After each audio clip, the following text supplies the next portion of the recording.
Hi ladies, it's me Johnnie. I'm here to do a 15-week update. I know I have been MIA, but I'll explain all that. So again, I'm here to do the 15-week update, but before I do the update, I'm gonna just go over from 6 weeks to the 14-week span that I missed. Which I apologize about. I received a lot of emails, like maybe I think like 7 or 8 emails, like where the heck are you, Johnnie? And a few comments on my previous videos asking me when am I going to do updates, and some on Instagram. Also, all of that info to be able to contact me is listed down below, so make sure you check it out and contact me, because sometimes just because I'm not making updates or I'm not making videos doesn't mean that I'm not contacting people and talking to people. I'm very active on my Facebook, Instagram, and my Snapchat. So if you want to contact me or you have questions or something, just feel free to follow me on my social media, because I'm very active on those. So let's just get right into it. So for my 6 to 14 weeks, I was having a ton of nausea and vomiting. I went to the ER several times for that. I lost about, I think I lost like 14 pounds because of it. It started around week 8 and continued and continued, and honestly I'm still having it, but it's not as bad. I had a lot of fatigue, and I think that was because of the dehydration. I did get diagnosed with hyperemesis because I was throwing up a little too much for comfort for them. Also, I had to go in for several blood work and urinalysis to make sure that I wasn't peeing ketones or had any protein in my urine, or it's just a sign of dehydration, like extreme dehydration. Every time I would go to the ER, they would give me like 2 bags of fluids, and one time my blood pressure was so low that they wide open, like had the IVs wide open with the fluid going through. I mean, 1 bag went through in like 10 minutes. It was very fast. Let's see here. I did pee ketones twice, which is just a sign of dehydration. What else was going on with me between that time? My face broke out. I had a whole bunch of like breakouts in my face and I wasn't wearing makeup, and I was making sure that my face was clean. I just started breaking out, and I got some breakouts on my legs. I don't know if that is a pregnancy related issue, but I know that my face broke out, and my on one of my legs it broke out. I remember in my last pregnancy with Amia, I also broke out on my legs and face for some strange reason, but I remember having light constipation. The constipation started around week 10, and it was like 2 to 3 days of constipation at a time. Like I wouldn't go for 2 to 3 days and then have one large BM or bowel movement, and then wouldn't poo again for another 2 to 3 days. So I did have a little bit of like abdominal discomfort because of it. I was eating, and what I was holding down kind of was building up, I guess, and it made me really uncomfortable. What else? Oh, I got my appointment with my high-risk OB, and I love her. She's awesome. And yeah, so I got the appointment with the OB. That went great. She just did like, she listened to the baby's heartbeat. She did the ultrasound, and because when I first met with her, I was around 9 weeks. We had to do the internal one, which I hate. We did the internal ultrasound, and baby was doing great. Heartbeat was fine. I think she measured at 152 when she did the internal ultrasound, and Baby was not formed fully. Like, you couldn't tell it was a baby. It was still like, had little nubs, but it was like a bean with nubs. And then you can see the heartbeat. So yeah, then after I met with her, she told me that she wanted to see me. Oh, I gotta tell you guys. So when okay, so where I'm going, it's really, the parking lot and the building is so far apart. It's literally like a half a mile to a mile away from each other. And I parked, me and my mom went, and I parked, and when I came up the stairs first we got lost because we didn't know where the heck we were going, but thank God my mom knew one of the guys that worked there, and he helped us find the building that we needed to go to, because it literally was like a maze. It was so many buildings, we didn't know which one was which. But my mom knew one of the guys that was working there in information, so he helped us find our way. And when we got there, they immediately did my blood pressure, and they did my vital signs, and my blood pressure was, I don't even think it was high. Normally I run low. I'm a low runner. Normally I'm like 96 over like 50 something all the time. And the doctor was well aware of my medical history, and when I did my blood pressure that day, I was like 120 over like 84. I'm pretty sure my bottom number was 84.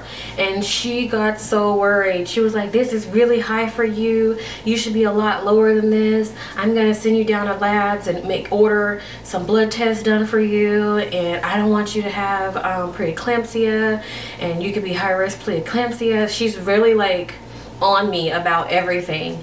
And she ordered me complete blood panel, and she ordered me to do a 24-hour urine specimen collection, which sucked, but I didn't do it anyway. But I should have done it, but I didn't, because I knew that it was because of all that movement I just did, and I haven't really been that active, so I didn't do it. But she told me to go home and start the next day and collect all of my urine for 24 hours and then come return it. And I stay 45 minutes to an hour away from this clinic, so I'm like, I'm not doing that, because I knew that I was fine. So other than that, she just was very attentive to me and kind of explained how she's going to approach this pregnancy. Another disturbing thing that she told me is that she felt like Amia should have been a high-risk pregnancy, because I had a miscarriage in 2010, early 2010, and she felt that Amia should have been treated as a high-risk pregnancy because of previous loss, which kind of disturbed me. I started crying, but she assured me that she was going to do everything in her power to prevent another loss. She explained like the statistics to me, and how it's 12% more likely for it to happen to form I had a placenta abruption with Amia. So she explained to me that it went from like 0.1% to 12% chances of having an repeat abruption. She told me that it would be, the risk increases around 20 weeks. So she wants to see me like once a week once I hit that 20-week mark. Honestly, she wanted to put me on bed rest that day, but I kind of just shied away from it, and she said she would revisit it on this appointment that I have coming up. So we'll see. I'll let you guys know how that goes. I'm not guaranteeing no videos, because man, I get lazy and I don't want to do nothing. So again, I apologize about not updating, but I was sick. So let me update you on my 15 weeks. I'm so happy to be 15 weeks. I'm officially in my second trimester.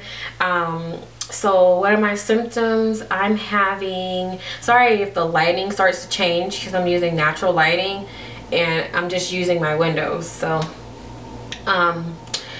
what was I saying? Oh yeah, so my 15-week update, my symptoms were or are nausea, vomiting, but not that much. It did let up. I came off of my Phenergan because I started taking Phenergan around 10 weeks to help me work while I'm not having like excessive vomiting, I started taking Finnegan. I haven't taken Zofran because I'm afraid of the birth effects and things like that. So not taking Zofran.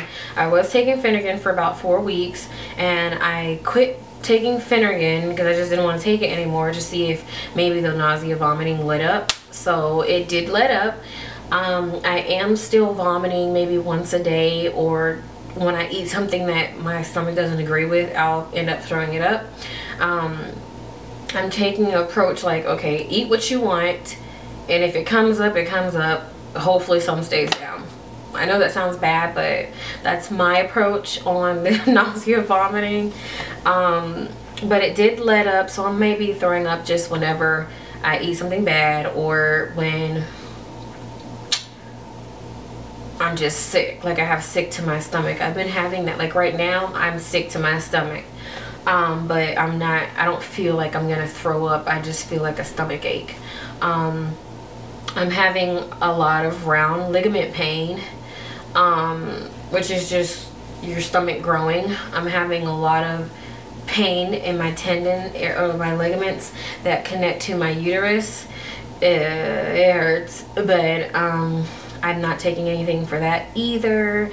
My face is cleared up. I don't have any breakouts anymore. I do have a breakout on my calf, on my left calf, but I don't know if it's something if I'm allergic to the dish, if the laundry detergent. I don't know why I'm breaking out on my leg. Let's see, constipation. I'm still constipated. I'm actually worse than I was in the first trimester. I'm having a lot of constipation. It's went from 2 to 3 days to like 5 to 7 days of constipation. I'm getting a lot of pelvic distension. Honestly, like if I don't go to the bathroom, it looks like I'm like 5 months pregnant already. And then as soon as I go to the bathroom, I look like I'm maybe 2 to 3 months pregnant. And I think it's just a buildup of all the food and plus fat. But right now, like I haven't had a productive BM in 5 days, unfortunately. So I'm pretty constipated. I'll show you a picture of I'll show you my stomach in a few minutes. But yeah, I'm having prolonged periods of constipation. Like it's long and it's miserable.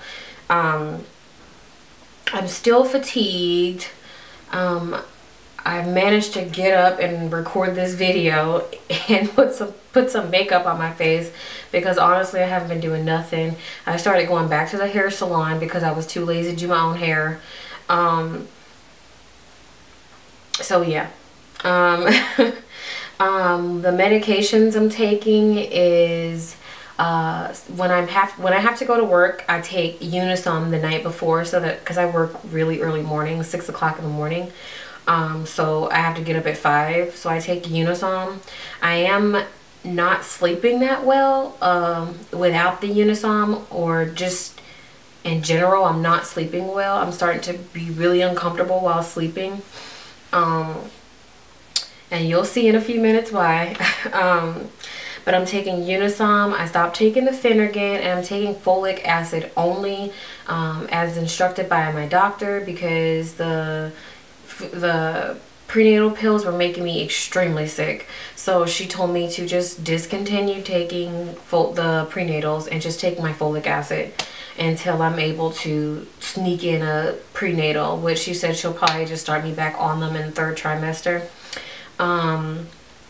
So as you guys know, if you follow me on social media, you know I was in the hospital recently. I got admitted into the hospital, and I was extremely sick.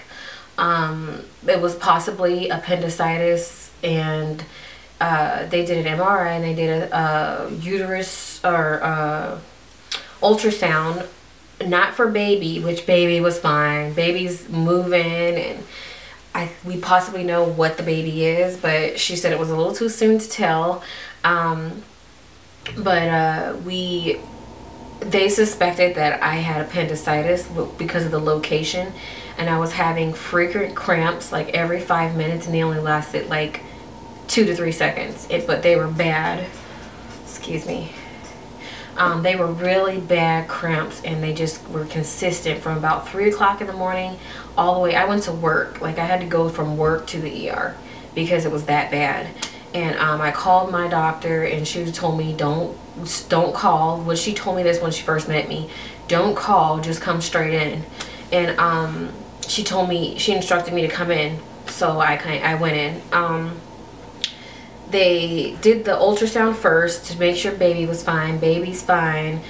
From what they can tell, that the amniotic fluid inside of the placenta's fine.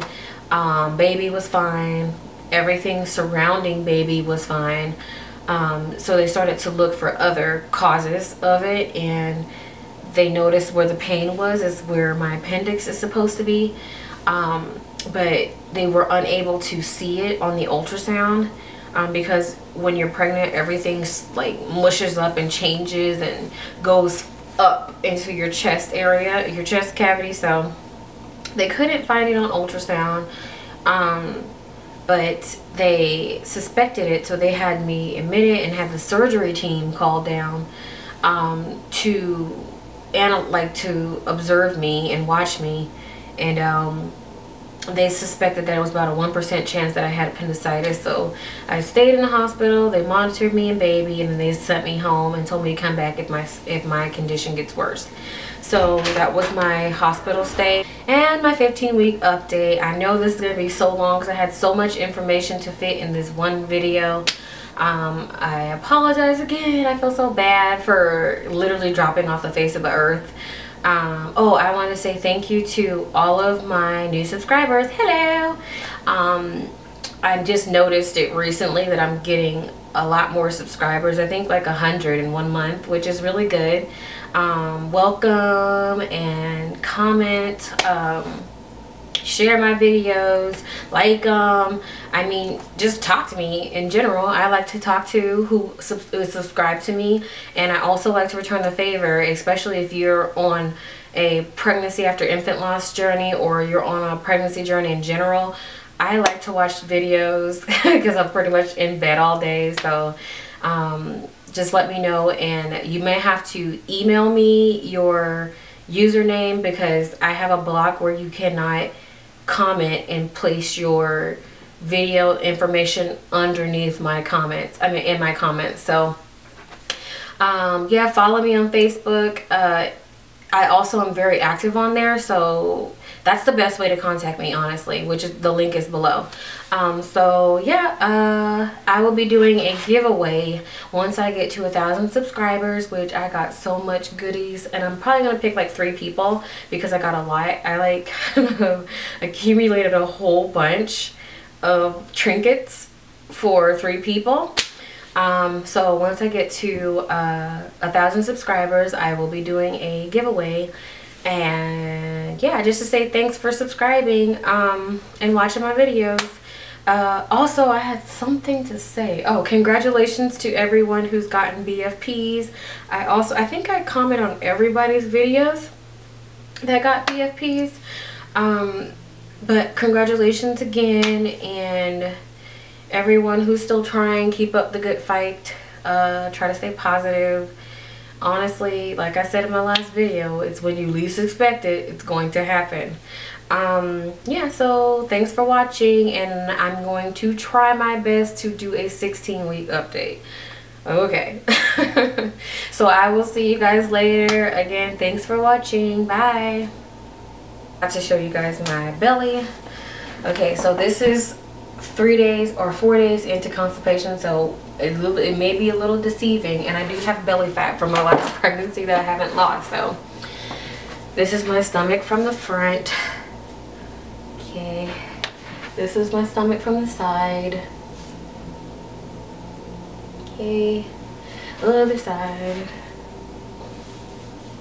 The light's making it look bigger than what it is.